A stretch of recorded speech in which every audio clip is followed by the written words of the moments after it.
Jadi kuliah kita ini adalah DNA rekombinan. Dari bahasanya rekombinan. Rekombinan apa sih?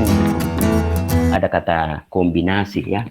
Kemudian DNA. Jadi apa yang dikombinasikan? Yang dikombinasikan adalah DNA. Jadi boleh dikata DNA rekombinan itu adalah upaya menggabungkan satu rangkaian DNA dengan DNA dari tempat lain, di mana pada kondisi alamiah itu tidak akan terjadi. Jadi misalnya saya tahu bahwa ikan mas itu pertumbuhannya cepat, tetapi ikan gurame pertumbuhannya lambat.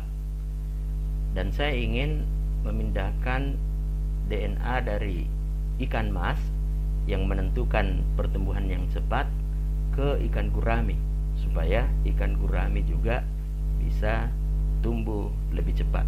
Maka yang pertama dilakukan tentunya adalah identifikasi di mana letak gen penentu cepat tumbuh ikan mas. Misalnya kita identifikasi, oh dia ada di kromosom keberapa, lokusnya ada di mana, sehingga ya dari katakanlah ilustrasinya ada 46 kromosom pada manusia. Nah, kromosom keberapa yang menentukan lebih cepatnya tumbuh misalnya. Oh, misalnya kita tahu oh, kromosom yang ke-9. Di bagian mananya? Apa kromosom itu adalah paket-paket DNA yang sangat compacted, sangat padat. Sementara yang kita cari ini adalah potongan DNA yang fungsional, atau dengan kata lain gen yang menyebabkan pertumbuhan pada ikan cepat. Jadi saya kira di sini ada syarat yang harus terpenuhi, bahwa ikan mas itu DNA-nya sudah dipetakan, bahwa kalau misalnya ya ibaratnya peta Google Maps begitu ya. Kalau saya mau mencari rumahnya siapa, dia ada di provinsi mana, kota mana, kecamatan apa, kelurahan apa, RW apa, RT berapa, nomor rumahnya berapa. Itu sudah harus jelas itu. Nah, setelah kita menemukan di mana letak gen penentu, maka ini tentunya kita potong ya. Ya. Saya hanya menggunakan istilah potong, tetapi nanti kalau Anda lihat di PowerPoint yang saya sampaikan, di situ ada yang disebut dengan enzim-enzim restriksi. Jadi ada potongnya gen itu bukan pakai gunting, tetapi pakai enzim. Satu enzim yang disebut dengan enzim restriksi.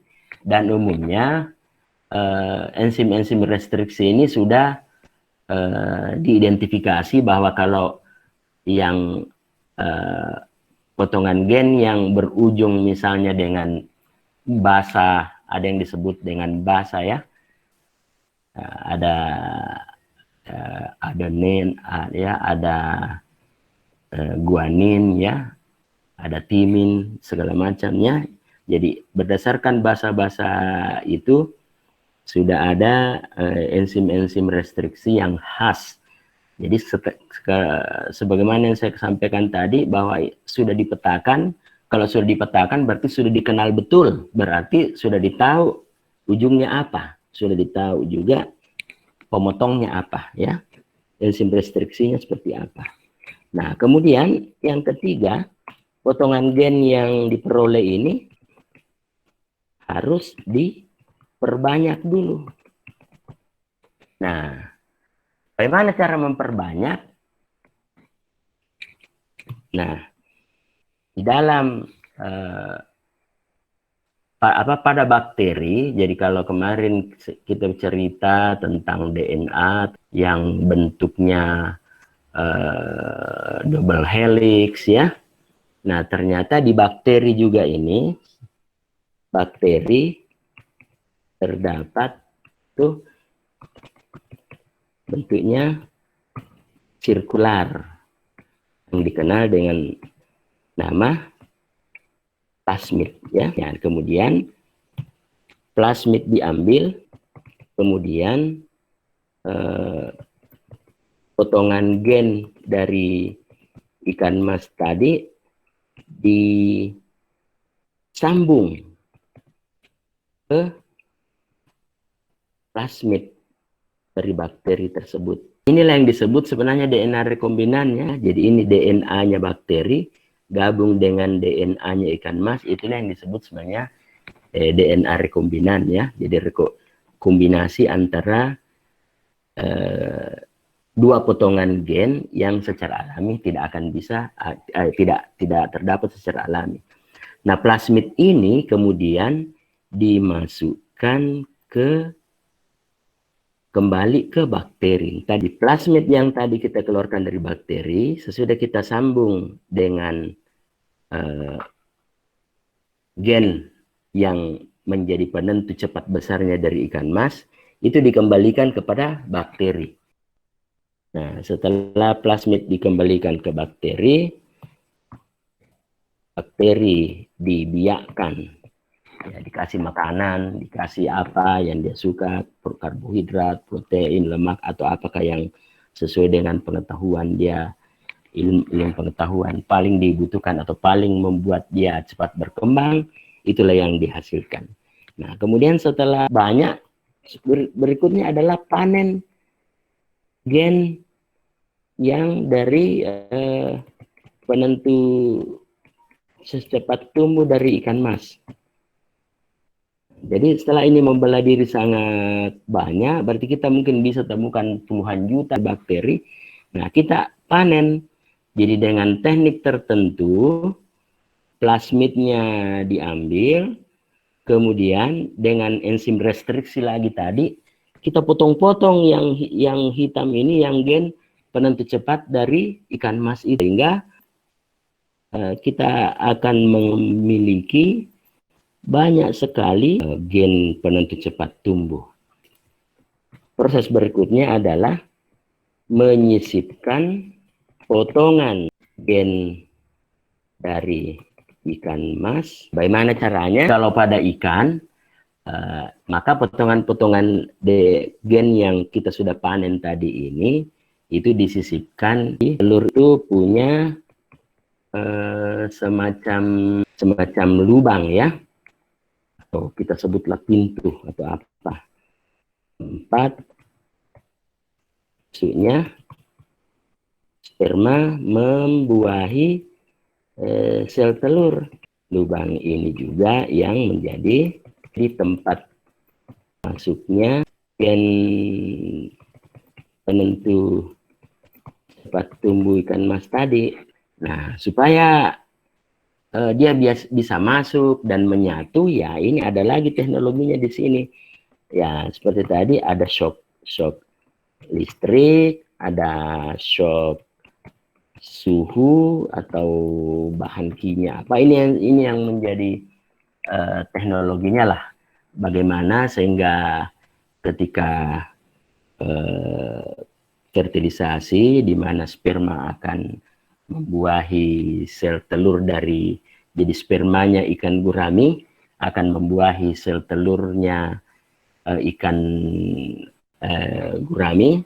Di situ juga kita masukkan potongan-potongan gen yang cepat tumbuh dari ikan mas tadi, kemudian ditambah dengan teknik-teknik yang tertentu tadi, diharapkan gen dari ikan mas tadi itu bisa masuk ke dalam bersamaan dengan sperma ketika membuahi sel telur, memperkaya DNA dari atau gen dari ikan gurami yang kita harapkan mendapatkan potongan gen dari gen cepat tumbuh dari ikan mas. Nah, Kemudian yang selanjutnya tentunya kita harus membuktikan dulu. Buktikan. Untuk membuktikan apakah gen berhasil masuk itu. Caranya ya berarti harus tunggu embrio menetas, lalu ikuti pertumbuhannya. Jadi ada kemungkinan di antara ratusan telur yang dibuahi, ya mungkin hanya ya mungkin 10-15% dari telur-telur yang dibuahi itu yang berhasil disisipi oleh gen yang gen tumbuh cepat dari ikan mas tadi. Nah, inilah berarti nanti yang cepat cepat besar. Nah, itu adalah tanda bahwa yang kita lakukan tadi itu, yang nomor 11-12 itu sukses. Nah, kemudian pertanyaannya, kalau misalnya kita temukan individu yang cepat besar, yang sukses disisipi oleh gen, apakah kalau itu dipelihara, kemudian kita kawin-kawinkan, apakah dia akan menurunkan karakteristik cepat besarnya itu ke keturunannya? Bahwa di meiosis itu ada terbentuk variasi-variasi menyangkut, karena di dalam proses meiosis itu ada yang disebut dengan pindah silang ya, mana mungkin ada karakteristik ibu yang berpindah menurun ke anaknya, ada karakteristik bapak yang menurun ke anaknya, sehingga ada percampuran. Jadi selama kita mengawinkan ikan gurame yang jantan yang cepat besar dengan betina yang cepat besar, insya Allah karakteristik cepat besarnya itu akan bisa diturunkan ke anak-anaknya.